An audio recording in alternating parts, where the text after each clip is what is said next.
بسم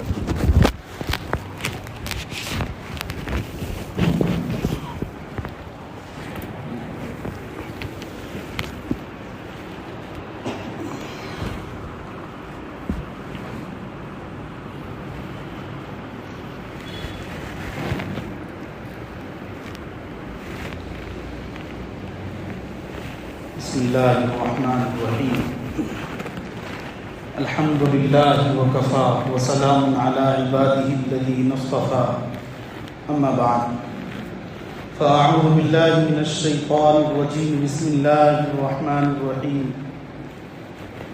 يا أيها الذين آمنوا ادخلوا في السلم كافة ولا تتبعوا خطوات الشيطان وقال الله تعالى في مقام آخر يا أيها الذين آمنوا لا تأكلوا أموالكم بينكم بالباطل إلا أن تكون تجارة إلى آخر الآية. وقال النبي صلى الله عليه وسلم المسلم من سلم المسلمون من لسانه ويده أو كما قال صلى الله عليه وسلم سبحان ربك رب العزة عما يصفون وسلام على المرسلين والحمد لله رب العالمين. اللهم صل على سيدنا محمد وعلى آل سيدنا محمد وبارك وسلم. اللهم صل على سيدنا محمد وعلى آل سيدنا محمد وبارك وسلم. اللهم صل على سيدنا محمد وعلى آل سيدنا محمد وبارك وسلم. میرے عزیز ساتھیوں، نوجوان دوستو، آج آپ کے سامنے معاملات کی اہمیت پر گفتگو کروں گا. اسلام 5 چیزوں کا خلاصہ ہے: عقائد، معاملات، عبادات، اخلاقیات، معاشرت. عقائد کا تعلق دل سے ہے. عبادات میں 4 چیزیں آتی ہیں: نماز، روزہ، زکوٰۃ اور حج. البتہ معاملات کا تعلق ایسا ہے کہ ہر انسان کا اس سے واسطہ پڑتا ہے. مثال کے طور پر زکوٰۃ ہے تو زکوٰۃ سال میں 1 مرتبہ فرض ہے. حج ہے وہ زندگی میں 1 مرتبہ فرض ہے. لیکن معاملات جو ہے، کسی سے کچھ لینا دینا، خریدنا فروخت کرنا، قرضہ لینا، یہ ایسی چیزیں ہیں کہ انسان کا ہر لمحہ، ہر منٹ، ہر گھڑی، ہر وقت دوسروں سے واسطہ پڑتا رہتا ہے. کیا امیر، کیا غریب، کیا اچھا، کیا برا، کیا آقا، کیا غلام، کیا چھوٹا، کیا بڑا، کیا صحت مند اور کیا بیمار، ہر ایک کا تعلق معاملات سے ہوتا ہے. عالم جو بناتے ہیں اس میں ایک جماعت میں ہدایہ پڑھائی جاتی ہے. ہدایہ 4 جلدوں میں ہے. 1 جلد میں عبادات ہے اور 3 جلدوں میں معاملات ہیں.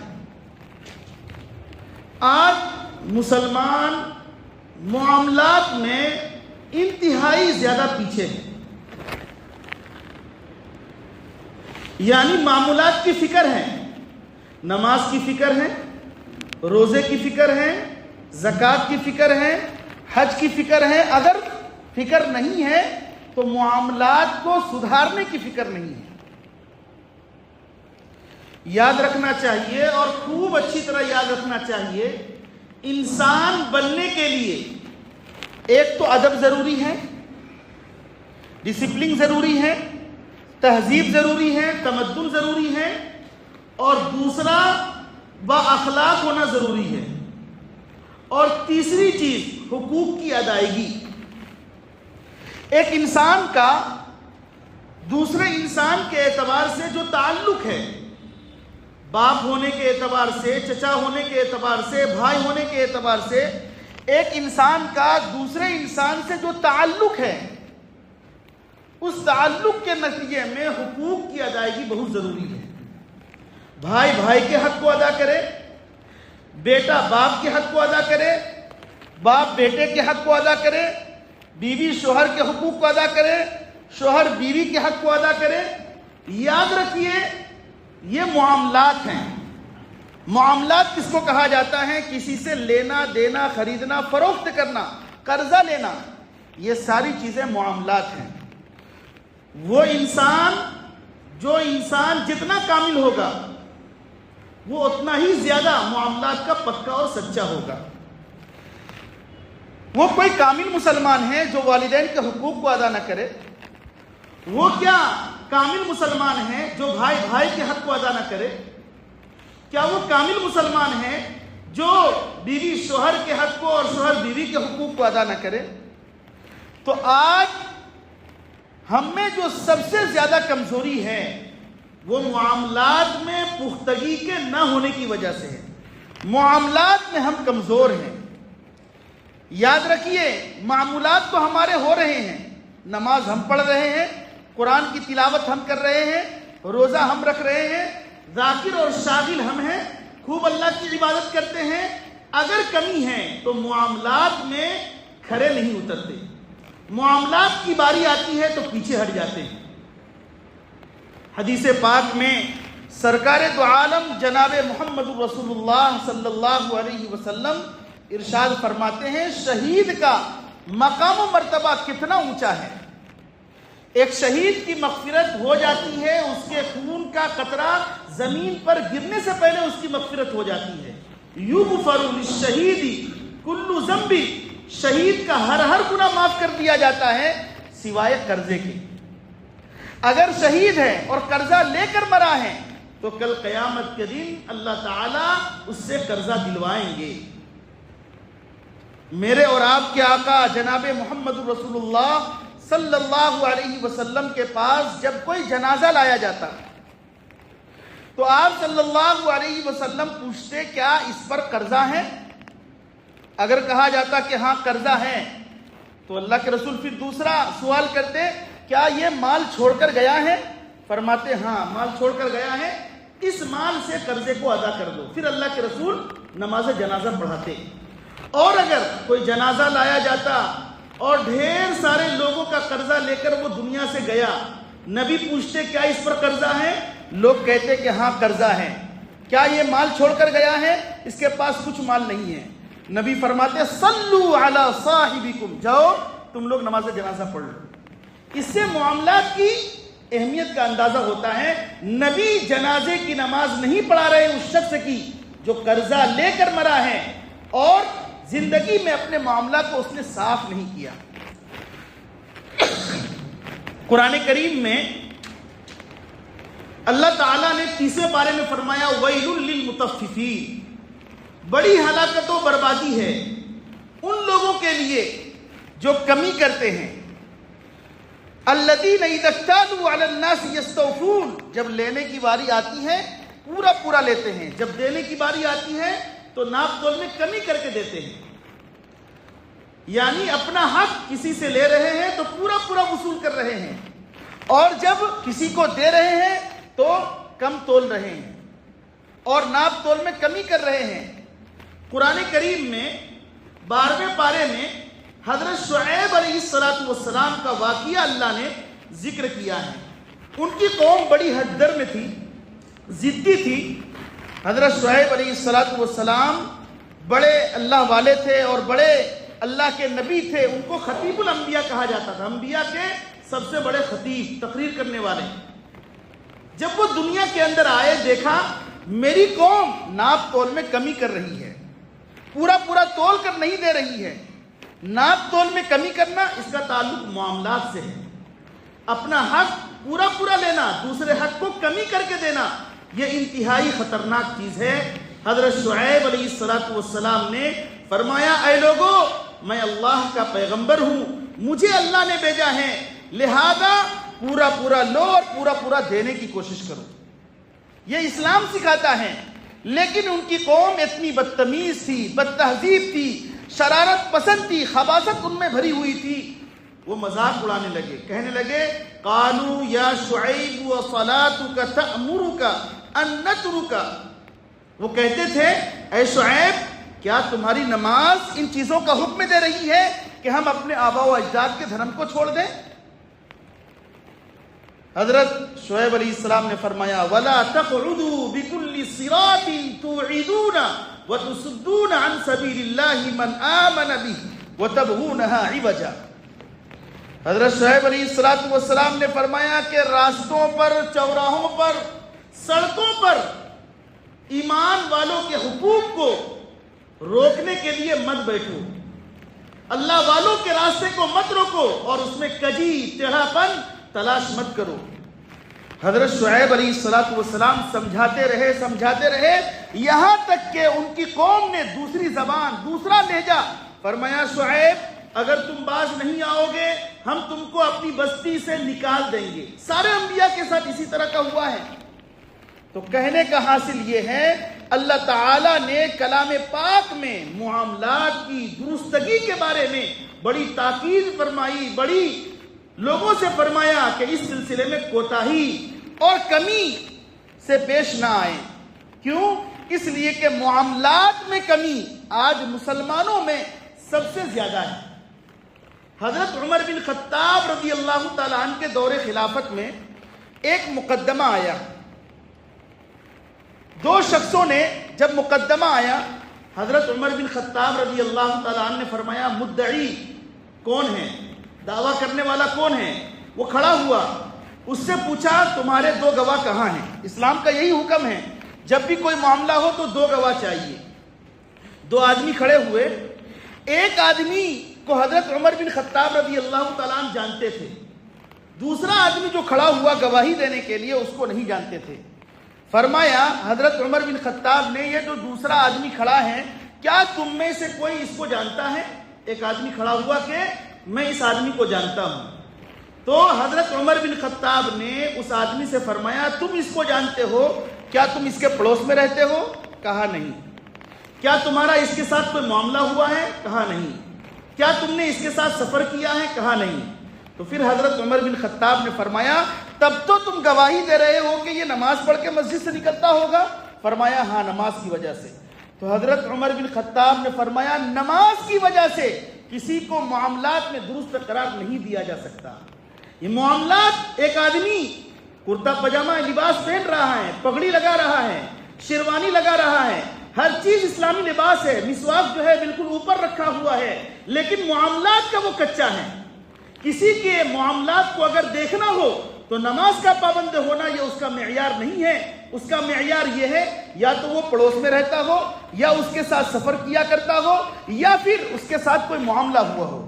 اگر ان تین چیزوں میں سے کوئی چیز ہے اور اس کے ساتھ معاملہ ہوا ہے تو اس کو کہا جائے گا کہ ہاں میں اس کو جانتا ہوں، یہ معاملات کا کیسا آدمی ہے۔ کسی کو نمازی دیکھ کر، کسی کو روزہ رکھنے والا دیکھ کر، کسی کو حج کرنے والا دیکھ کر معاملات کی گواہی نہیں دیا جا سکتا۔ اور اس سے بڑھ کر حضرت سلمان فارسی رضی اللہ تعالی عنہ جو بہت بڑے صحابی ہیں، وہ فرماتے ہیں کہ لوگوں کے جو حقوق ہیں، ایک حق تو اپنی ذات کا بھی حق ہے، اپنے بیوی بال بچوں کا بھی حق ہے۔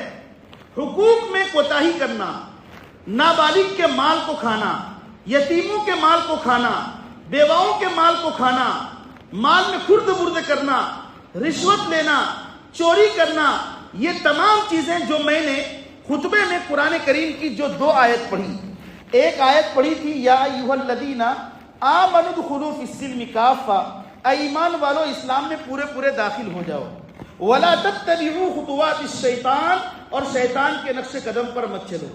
اور دوسری آیت میں نے پڑھی تھی یا ایھا الذین آمنوا لا تأکلوا اموالکم بینکم بالباطل، اے ایمان والو، اے لوگوں کے مال کو ناجائز طریقے سے، ناحق طریقے سے مت کھاؤ۔ آج کل اگر آپ دیکھیں گے نابالغ کا مال کھایا جاتا ہے، یتیموں کا مال کھایا جاتا ہے، بیواؤں کا مال کھایا جاتا ہے، اور جو مظلوم ہے اس کا مال کھایا جاتا ہے، اور رشوت لی جاتی ہے، چوری کی جاتی ہے، نہ جانے ایک مسلمان ہو کر کے ہماری کیا ذمہ داری ہے، ہم کو کیا کرنا چاہیے، اس کا ہمیں احساس نہیں ہے۔ آپ کو میں ایک حدیث سناتا ہوں۔ حدیث ہے، نبی پاک صلی اللہ علیہ وسلم نے ارشاد فرمایا، المسلم من سلم المسلمون من لسانہ ویدہ۔ حضرت عوف بن مالک رضی اللہ تعالیٰ عنہ کی ملاقات ہوتی ہے سرور دو عالم جناب محمد رسول اللہ صلی اللہ علیہ وسلم سے۔ ملاقات کے وقت آدمی خیریت معلوم کرتا ہے، کیسے ہو، کیا کر رہے ہو، تو اللہ کے رسول نے خیریت معلوم کیا کہ عوف کیا حال ہے۔ حضرت عوف بن مالک رضی اللہ تعالیٰ عنہ نے فرمایا، اللہ کے رسول بڑا اچھا حال ہے اور سب ٹھیک ہے۔ نبی پاک صلی اللہ علیہ وسلم نے فرمایا کہ عوف یہ تو تمہارا دعویٰ ہوا، دلیل کیا ہے؟ فرمایا، رات میں تنہائی میں گزارتا ہوں یعنی تہجد پڑھتا ہوں، دن میں پیاسا رہ کر گزارتا ہوں یعنی روزہ رکھتا ہوں، اور اللہ کے عرش کو اپنے سامنے پاتا ہوں، اور یہ دیکھتا ہوں کہ جو بدکار ہیں، جو گنہگار ہیں، ان کو گھسیٹ کر کے جہنم میں لے کر جایا جا رہا ہے۔ نبی پاک صلی اللہ علیہ وسلم نے یہ سن کر فرمایا کہ ہاں، یہ تمہاری حالت اچھی ہے، اللہ تم کو ہمیشہ اسی حالت پر باقی رکھے، قائم رکھے۔ اس حدیث سے معلوم ہوا جو دعویٰ کرتا ہے اس کے لیے دلیل بھی چاہیے۔ ہم دعویٰ کرتے ہیں مسلمان ہیں، دلیل ہونی چاہیے۔ آپ کی بستی میں، آپ کے محلے میں، آپ کے قریے میں، آپ کے گاؤں میں ایک آدمی یہ دعویٰ کرے میں بہت اچھی عمارت بناتا ہوں، تو اس سے آپ کہیں گے آپ اچھی عمارت بناتے ہیں تو کوئی پروف ہے، کوئی دلیل ہے؟ وہ کہے گا ہاں فلاں جگہ میں نے محل بنایا ہے۔ اسی طریقے سے کوئی کہے گا میں بہت اچھا لکھنے والا ہوں، منشی ہوں، تو آپ اس سے دلیل مانگیں گے، تم منشی ہو تو دلیل کیا ہے؟ اسی طریقے سے ہمارا دعویٰ ہے کہ ہم مسلمان ہیں، اور مسلمان ہونا یہ دعویٰ ہے، اور دعویٰ کو زندگی بھر ہم کو دلیل پیش کرنی پڑے گی۔ دلیل قرآن حدیث میں فرمایا گیا، المسلم من سلم المسلمون من لسانہ ویدہ۔ مسلمان تو وہی ہے جس کے ہاتھ سے، زبان سے، دیگر اعضاء سے دوسرے لوگ محفوظ رہیں۔ نہ ہم ہاتھ سے کسی کو تکلیف پہنچائیں، نہ زبان سے ہم کسی کو تکلیف پہنچائیں، نہ ہم جھوٹ بولیں، نہ چوری کریں، نہ رشوت لیں، نہ کوئی اور کام کریں۔ یاد رکھیے، یہ حدیث سکھاتی ہے مسلمان ہونے کا دعویٰ یہ اسلام کی ایک صورت ہے، اور اس کی روح زبان کا اور ہاتھ سے کا سلامتی رہنا اور کسی کو تکلیف نہ پہنچانا۔ یاد رکھیے، انسان دو چیزوں کا نام ہے، ایک جسم ہے، ایک روح ہے۔ ایسے ہی ایک مسلمان کے لیے زبان سے اور ہاتھ سے کسی کو تکلیف نہ دینا یہ اس کی روح ہے۔ دعویٰ کرنا یہ ایک صورت ہے، اور روح زبان اور ہاتھ سے کسی کو تکلیف نہ پہنچانا ہے۔ مسلمان جب تک اسلام کے ساتھ رہے، روح کے ساتھ رہے، اپنے ہاتھ سے، دیگر اعضاء سے انہوں نے تکلیف نہیں پہنچائی، مسلمان اٹھتے رہے، ہمیشہ اللہ نے ان کو ترقی دی۔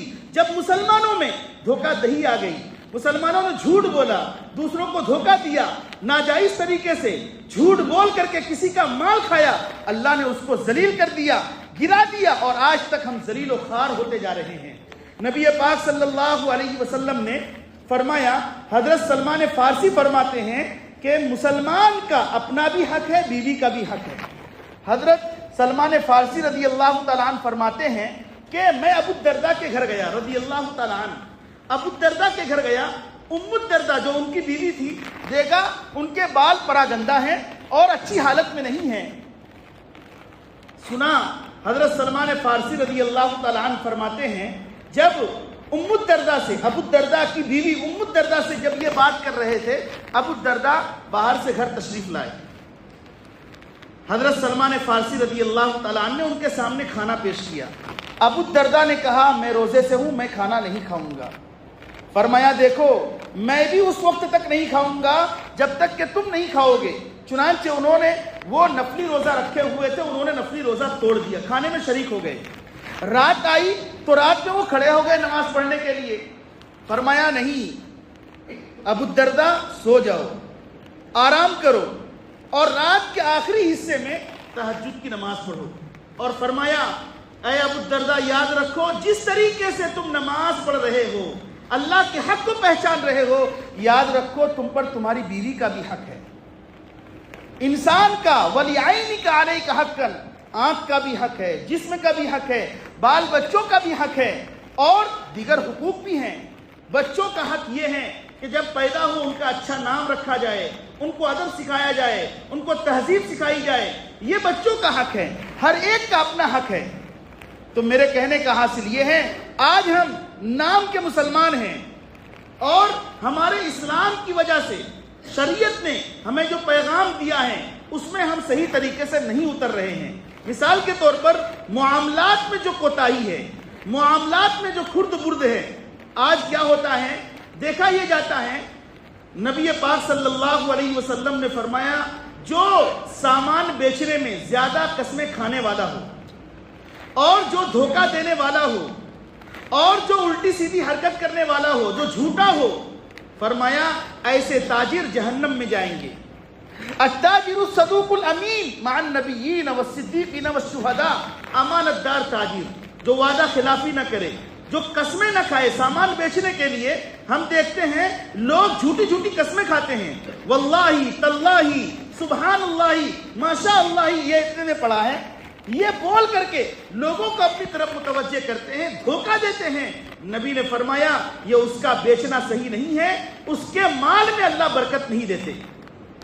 پھر کس کے مال میں برکت دیتے ہیں؟ التاجر الصدوق الامین مع النبیین والصدیقین والشہداء، ہاں امانت دار تاجر جو اپنے مال میں خرد برد نہ کرے، جھوٹ نہ بولے اور خیانت نہ کرے، اللہ تعالیٰ اس کے مال میں، اس کے کاروبار میں، اس کی جان میں، اس کی اولاد میں اللہ خوب برکت دیتے ہیں۔ جو نبی کی شریعت کو اپنائے گا، قرآن کی تعلیمات پر چلے گا، اللہ کبھی اس کو ذلیل نہیں کرے گا۔ یہ قرآن کا فیصلہ ہے، یہ حدیث کا فرمان ہے۔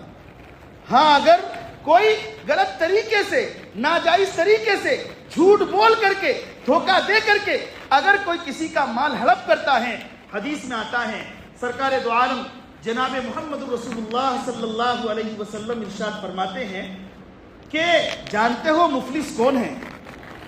صحابہ نے کہا مفلس یعنی غریب اس کو کہا جاتا ہے جس کے پاس مال نہ ہو، درہم نہ ہو۔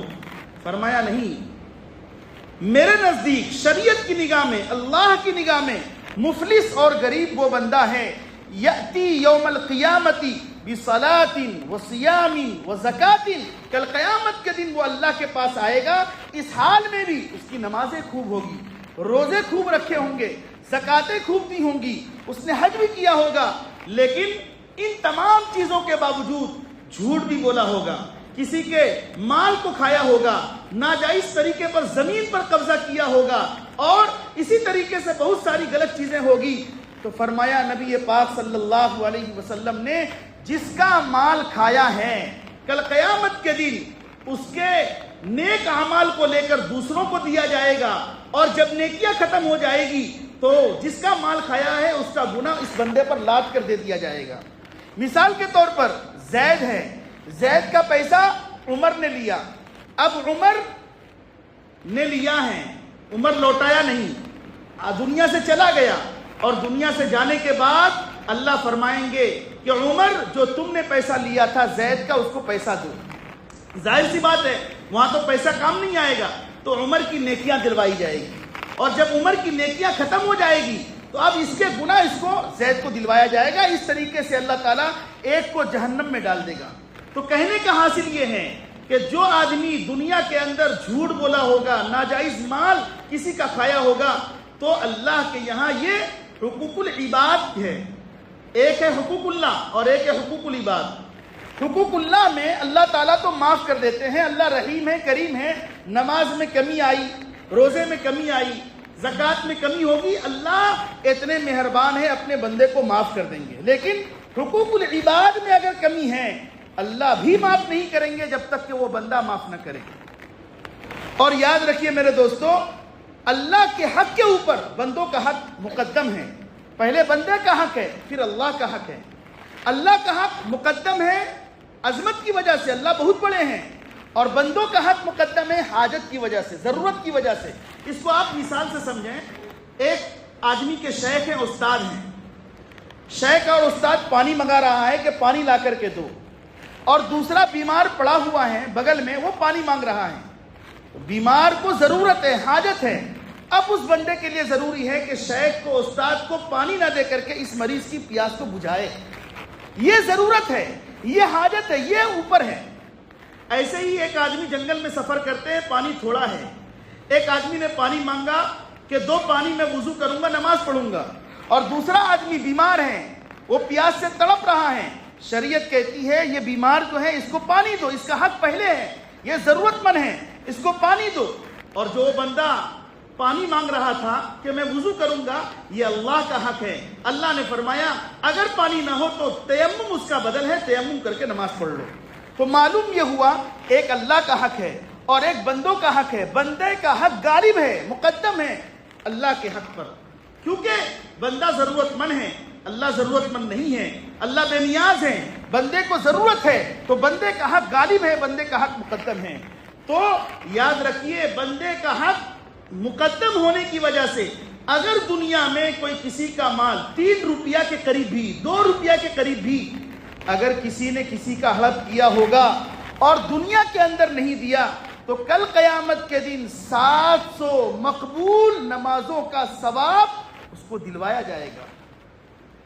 یہ معمولی مت سمجھیے، یہ میں حدیث اور قرآن کے حوالے سے آپ کے سامنے بیان کر رہا ہوں کہ حدیث میں آتا ہے درہم کا 6واں حصہ 1 دانک۔ علماء نے لکھا ہے معمولی پیسہ بھی، 2 روپیہ بھی، 1 روپیہ بھی کسی کا دبا لیا، کسی کا کھا لیا ناجائز طریقے پر اور دنیا میں ادا نہیں کیا، تو کل قیامت کے دن جس نے لیا ہے ناجائز طریقے پر، جس کا مال کھایا ہے، اس کی 700 مقبول نمازیں اس آدمی کو دلوائی جائے گی جس کا پیسہ لیا تھا۔ کیا حال ہوگا؟ ایک تو ہماری نماز ہی نماز کیا ہے، نہ اس میں جان ہے نہ خوبصورتی ہے، اور وہاں کہا جا رہا ہے کہ 700 مقبول نمازیں دلوائی جائے گی۔ کہاں سے انسان ادا کرے گا؟ کسی کی ایک بالش سے زمین بھی اگر ہڑپ کر لے گا، قبضہ کرے گا، تو کل قیامت کے دن 7 آسمان اور 7 زمین کا توپ بنا کر کے، ہار بنا کر کے اس کے گلے میں ڈالا جائے گا۔ کہاں گئے ہم مسلمان؟ ذرا ہم اپنے حاجت کو دیکھیں، گریبان میں اپنے کو جھانکیں اور دیکھیں ہم کہاں ہیں۔ کیا ہم معاملات میں پیچھے ہیں؟ اور یقیناً ہم معاملات میں پیچھے ہیں۔ اگر معاملات میں پیچھے ہیں تو اپنے معاملے کو ہم صحیح کرنے کی کوشش کریں۔ یاد رکھیے سلطان محمود غزنوی رحمت اللہ علیہ بہت بڑے بادشاہ گزرے ہیں اور بہت بڑے عادل تھے۔ کون؟ سلطان محمود غزنوی رحمت اللہ علیہ۔ انہوں نے خواب میں دیکھا کہ ایک بہت خوبصورت محل ہے، ایک اچھا محل ہے۔ فرشتوں سے کہا سلطان محمود غزنوی نے کہ یہ عالی شان محل کس کے لیے ہے؟ فرمایا سلطان محمود غزنوی کے لیے ہے۔ تو سلطان محمود غزنوی نے فرمایا جب یہ محل میرے لیے بنا ہے تو مجھے اندر جانے دیجئے، محل میرا ہے، میرے لیے اللہ نے بنایا ہے، میں جا کر کے محل کے اندر دیکھنا چاہتا ہوں۔ فرشتوں نے کہا محمود ابھی نہیں، تمہارے خلاف ایک مقدمہ ہے، تم نے ناجائز طریقے پر، ناحق طریقے پر ایک کمچی لے کر، ایک چھڑی لے کر کے کسی آدمی کو، کسی بچے کو تم نے مارا تھا۔ جب تک کہ وہ مقدمہ آپ اس کو ختم نہ کرتے، اس سے معافی مانگ نہ لیں، تم کو جنت کے اندر اور محل کے اندر جانے نہیں دیا جائے گا۔ یہ خواب مکمل ہوتا ہے۔ صبح کے وقت اس آدمی کے پاس جاتے ہیں اور کہتے ہیں کہ بچے میں نے تم کو ایک کمچی ماری تھی، تم معاف کر دو۔ وہ بچہ کہتا ہے ایک تو ظلم آپ نے کیا اور دوسرا ظلم یہ کر رہے ہیں، بادشاہ ہو کر آپ مجھ سے معافی مانگ رہے ہیں، معاف کر دیا۔ وہ روتے رہے اور زندگی بھر روتے رہے، کیونکہ ان کو معلوم تھا کل قیامت کے دن جب میدان محشر قائم ہوگا اور اس وقت اللہ کے سامنے پیشی ہوگی، اور یاد رکھیے اس وقت جو پیشی ہوگی اس کی مثال آپ اس طرح سمجھیے، ایک آقا نے ایک غلام کو پیسہ دیا، پیسہ بھی دیا، ہوٹل میں ٹھہرنے کا بھی پیسہ دیا، سفر خرچ بھی دیا، اور کہا دلی سے فلاں سامان لانا ہے۔ اب وہ غلام اور نوکر وہ دلی جاتا ہے اور پیسے سے وہ ہوٹل میں بھی رہتا ہے اور کھانا بھی اس پیسے سے کھاتا ہے، لیکن جو مقصد آقا نے، مالک نے بتلایا تھا وہ بھول گیا، اور اس کو یاد نہیں رہا کہ آقا نے مجھے کیا کام کرنے کا حکم دیا تھا۔ اب جب وہ آئے گا آقا کے سامنے اور آقا حساب لیں گے، تو جو کیفیت اس غلام کی ہوگی وہی کیفیت کل قیامت کے دن اللہ کے سامنے ہم لوگوں کی ہونے والی ہے۔ اللہ نے ہمیں پیدا کیا کس کے لیے؟ عبادات کے لیے، معاملات کو صحیح کرنے کے لیے۔ آج ہم نے معاملات میں خردے بردے کی، آج ہم عبادات میں ہم نے کوتاہی کی، تو یاد رکھیے اللہ نے جو مقصد کے لیے ہم کو بھیجا تھا، آج ہم وہ مقصد بھول گئے ہیں، کل قیامت کے دن اللہ کے سامنے ہم کیا جواب دیں گے؟ حضرت امام ابو یوسف رحمۃ اللہ علیہ جو بہت بڑے بغداد کے قاضی تھے، ان کے حالات میں لکھا ہے کہ ایک غیر مسلم نے، ایک نان مسلم نے ہارون رشید جو وقت کا بادشاہ تھا ان کے خلاف مقدمہ دائر کیا۔ تاریخ اور وقت طے ہو گئی۔ حضرت امام ابو یوسف رحمۃ اللہ علیہ وقت کے قاضی ہیں، اور ایک غیر مسلم نے اور نان مسلم نے جو مقدمہ خلاف میں دائر کیا ہے وہ ہارون رشید ہیں جو وقت کے بادشاہ ہیں۔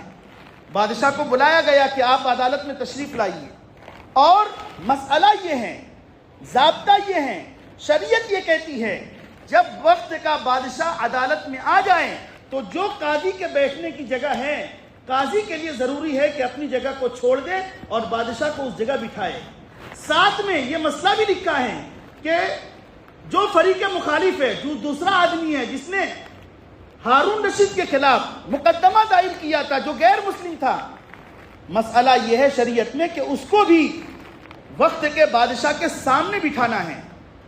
لیکن امام ابو یوسف رحمۃ اللہ علیہ نے ہارون رشید کو تو اپنی جگہ بٹھایا اور فریق مخالف کو سامنے بٹھانا بھول گئے۔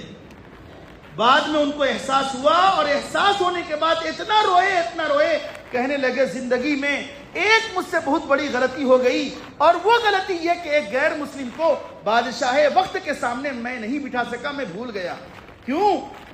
ان کو میدان محشر کا معاملہ یاد ہے، کیونکہ شریعت یہ کہتی ہے وقت کا بادشاہ آ جائے تو قاضی کے لیے ضروری ہے کہ اپنی جگہ کو چھوڑ دے، لیکن جس نے مقدمہ دائر کیا اس کو بھی سامنے بٹھانا ہے۔ لیکن امام ابو یوسف رحمۃ اللہ علیہ بھول گئے اور روتے رہے، اور رونا کس وجہ سے تھا؟ آخرت کی وجہ سے۔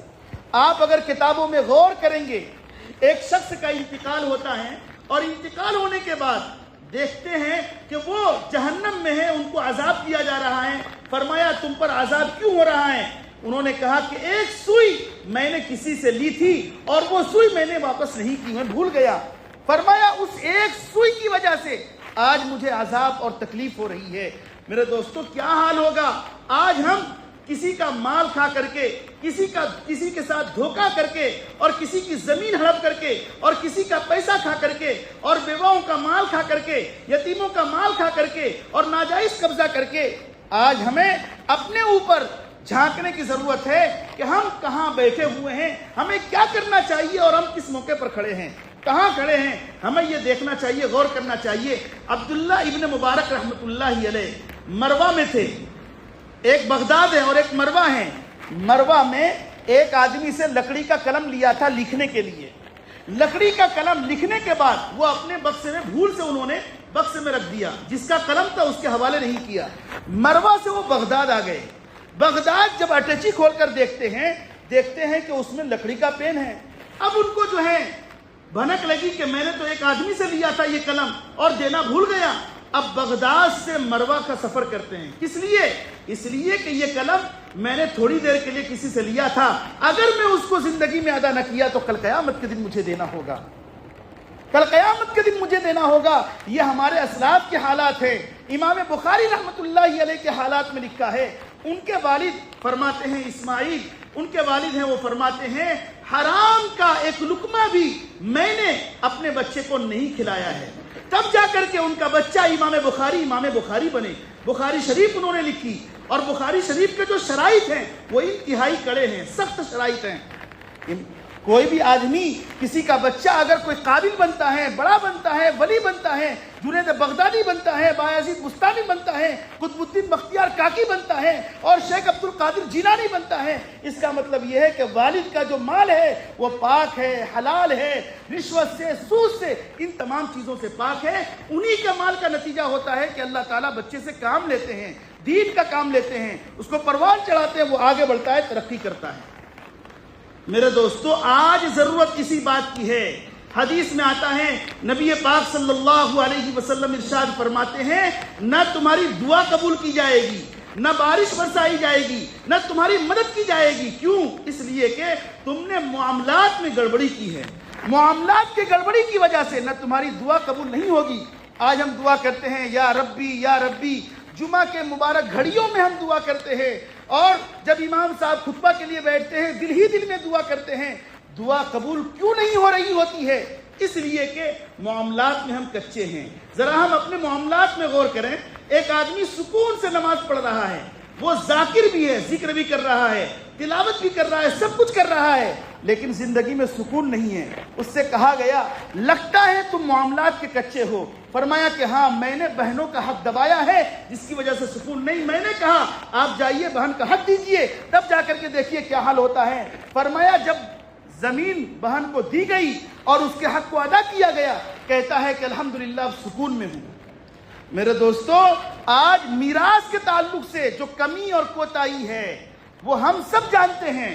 بہنوں کا جو حق کھایا جا رہا ہے، بہنوں کا حق نہیں دیا جا رہا ہے، یا بڑا بھائی سب لے کر کے بیٹھ جا رہا ہے، چھوٹے بھائی کا حق ادا نہیں کیا جا رہا ہے، یہ ساری چیزیں اس لیے ہو رہی ہے کہ ہم اپنے معاملات میں پکے اور سچے نہیں ہیں۔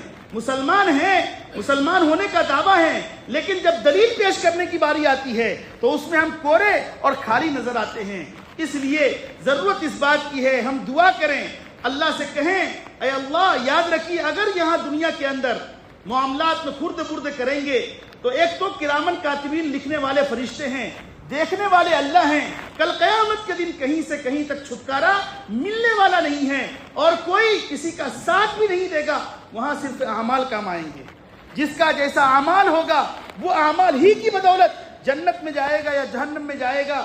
اور دنیا کے اندر اگر خرد برد کیا ہوگا، جھوٹ بولا ہوگا، ناجائز طریقے پر مال کھایا ہوگا، یاد رکھیے قبر میں بھی سکون نہیں ہوگا، یاد رکھیے میدان محشر میں بھی سکون نہیں ہوگا، یاد رکھیے وہاں اللہ کے سامنے بھی سکون نہیں ہوگا۔ پھر اس وقت کیا حال ہوگا؟ ایک آدمی باپ کو پکارے گا، باپ جواب نہیں دے گا، ماں کو پکارے گا، ماں جواب نہیں دے گی، بھائی کو پکارے گا، بھائی جواب نہیں دے گا، وہاں کوئی کسی کا نہیں ہوگا۔ اگر کام آنے والا ہے تو اعمال میرے اور آپ کے کام آنے والے ہیں۔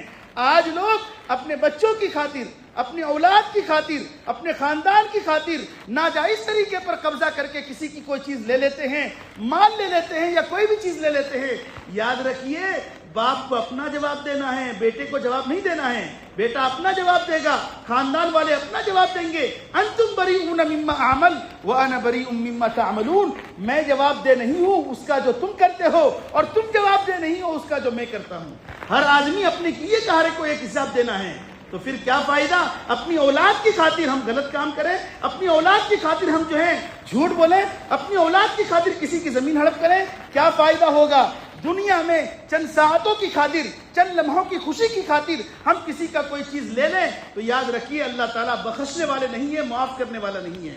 تو میرے دوستو دو چیزیں ہیں، ایک حقوق اللہ ہے اور ایک حقوق العباد ہیں۔ حقوق اللہ میں کمی کوتاہی آئے گی تو اللہ تو معاف کریں گے، اللہ غفور الرحیم ہیں، اللہ مہربان ہیں، یقیناً اللہ معاف کریں گے۔ لیکن اگر حقوق العباد میں کمی آئے گی تو اللہ فرمائیں گے مجھ سے معافی نہیں ہو سکتی جب تک کہ فلاں بندہ معاف نہ کر دے، اور جب وہ بندہ معاف نہیں کرے گا تو پھر کیا ہوگا؟ اس کی نیکی لے کر کے اس کو دی جائے گی، اور جب اس بندے کی جس نے پیسہ کھایا ہے اس کی نیکی اگر ختم ہو گئی تو اس کے گناہ لے کر کے اس کو دلوائے جائیں گے، یہاں تک کہ گناہ کا بوجھ اتنا پڑے گا کہ اسی بوجھ کے تلے وہ جہنم میں ڈال دیا جائے گا۔ یہ ہے مفلس۔ نبی پاک صلی اللہ علیہ وسلم کی ان احادیث اور آیات جو قرآن کریم کی جو میں نے تلاوت کی، اگر ہم تاجر ہیں، معاملات میں مسلمان ہیں، ہمیں صاف ستھرا معاملہ کرنا چاہیے۔ نبی پاک صلی اللہ علیہ وسلم نے جب وہ دکان پر گئے تو ایک آدمی اوپر اچھا مال رکھا تھا اور نیچے جو ہے نمی والا بارش کے پانی سے بھیگا ہوا گیہوں کا دانہ تھا، نیچے بوری کے اوپر جو ہے اچھا مال ہے اور بوری کے اندر جو ہے نمی ہے، اس گیہوں کے اندر اور بارش کے پانی سے وہ بھیگا ہوا ہے، دھوکہ ڈالنے کے لیے کہ یہ گیہوں اچھا ہے اس طرح بیچ رہا تھا۔ نبی پاک صلی اللہ علیہ وسلم فرماتے ہیں من غشنا فلیس منا، یہ تم دھوکہ دے رہے ہو، اوپر جو ہے تم یہ کیوں نہیں بتلاتے کہ نیچے والا جو نمی والا گیہوں ہے اس کو اوپر رکھتے تاکہ سامنے والا خریدنے والا آتا اس کو دھوکہ نہ ہو؟ تم نے ایسا کیوں نہیں کیا؟ جو پانی سے بھیگا ہوا نہیں ہے اس کو تم نے اوپر رکھا اور جو بارش سے بھیگا ہوا ہے اس کو تم نے نیچے رکھا۔ حضرت امام ابو حنیفہ رحمۃ اللہ علیہ کتنے بڑے امام ہیں، آج دنیا میں 3/3 امام ابو حنیفہ کے مسلک پر مشرب پر چلنے والے لوگ ہیں، ان کی تقلید کرنے والے، ان کے مذہب کو فالو کرنے والے ہیں۔ ان کے بارے میں لکھا ہے ایک گراہک، وہ کپڑے کی تجارت کرنے والے تھے، امام ابو حنیفہ رحمۃ اللہ علیہ گھر گئے، اور جو دکان میں بچہ کام کرنے والا تھا اس سے کہا کہ یہ کپڑا ہے، اس کے اندر عیب ہے، پھٹا ہوا تھا یا کوئی داغ لگا ہوا تھا، کہ جب کوئی گراہک آئے تو اس کو یہ بتلا دینا اس کپڑے کے اندر یہ کمی ہے، یہ عیب ہے، ایسے مت بیچ دینا۔ لیکن جب امام صاحب رحمۃ اللہ علیہ گھر چلے گئے، بچہ جو ہے وہی کپڑا بغیر عیب بتلائے، وہ بھول گیا، وہ یاد نہیں رکھ پایا، بغیر عیب بتلائے جو ہے آدمی کو دے دیا۔ جب امام ابو حنیفہ رحمۃ اللہ علیہ آتے ہیں، فرماتے ہیں کپڑے کا کیا ہوا؟ فرمایا بیچ دیا۔ عیب بتلایا تھا، نقصان بتلایا تھا؟ کہا کہ نہیں۔ امام ابو حنیفہ رحمۃ اللہ علیہ جو وقت کے امام ہیں، اس بندے کو تلاش کرنے کے لیے بازار نکلتے ہیں، گاؤں کا چکر لگاتے ہیں کہ میں کپڑے کا تاجر تھا اور اس کو عیب بتانا بھول گیا۔ آج ہم کتنے اس طریقے سے گڑبڑی کر لیتے ہیں اور ذرہ برابر دل میں کیفیت طاری نہیں ہوتی، بلکہ دل میں خوشی ہوتی ہے، چلو خراب مال جلدی بک گیا۔ میرے دوستو، ان تمام چیزوں کی فکر کرنا ہم سب کی ذمہ داری ہے۔ معاملات میں آج ہم کچے ہیں، نماز میں پکے ہیں، اچھی چیزوں میں پکے ہیں، اگر کمی ہے تو معاملات میں ہے۔ دعا کیجئے اللہ تعالی ہم تمام کو معاملات کا صحیح سالم اور اچھا معاملات کو کرنے والا بنائیں اور معاملات کا سچا اور پکا بنائیں۔ وآخر دعوانا ان الحمد للہ رب العالمین۔